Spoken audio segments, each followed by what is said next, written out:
कांग्रेस की राष्ट्रीय महासचिव और उत्तर प्रदेश की प्रभारी प्रियंका गांधी की आज गोरखपुर प्रतिज्ञा रैली में जनसैलाब उमड़ा।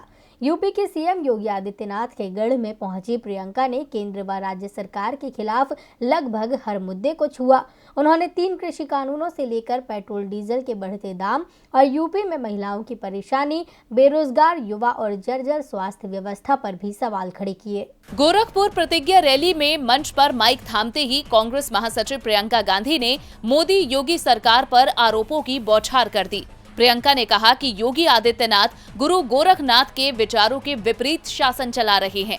इतना ही नहीं, प्रियंका गांधी ने कहा कि विपक्षी कहते हैं कि कांग्रेस भाजपा की ही टीम है, लेकिन मैं विपक्षियों को बताना चाहती हूं कि जान दे सकती हूं, लेकिन भाजपा का सहयोग नहीं कर सकती।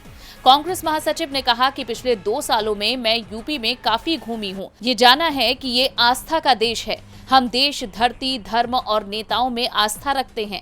जब हम नेताओं में आस्था रखते हैं तो ये जो लोग कह रहे हैं वो निष्ठा के साथ करेंगे।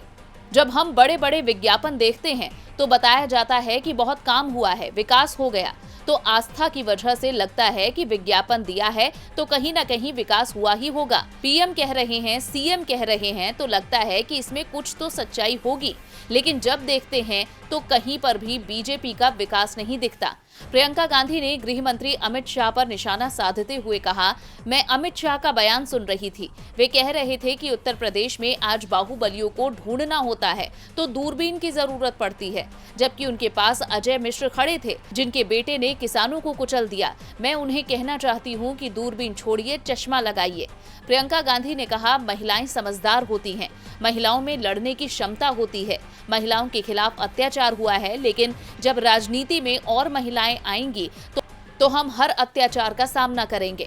प्रियंका गांधी ने कहा कि जब पीएम मोदी 8,000 करोड़ के विमान में इटली जाते हैं तो लगता है कि शायद पीएम हमारे देश की शोभा बढ़ा रहे हैं, लेकिन जब मैं जाती हूं तो सच्चाई कुछ और ही नजर आती है। हमारे देश ने पिछले 70 सालों में जो कुछ भी हासिल किया उसे केंद्र की मोदी सरकार ने 7 सालों में समाप्त कर दिया। हमारी 70 सालों की मेहनत को केंद्र सरकार ने बेकार कर दिया। आखिर में प्रियंका गांधी ने अपनी प्रतिज्ञाओं को दोहराते हुए जनता की लड़ाई लड़ने का वादा किया।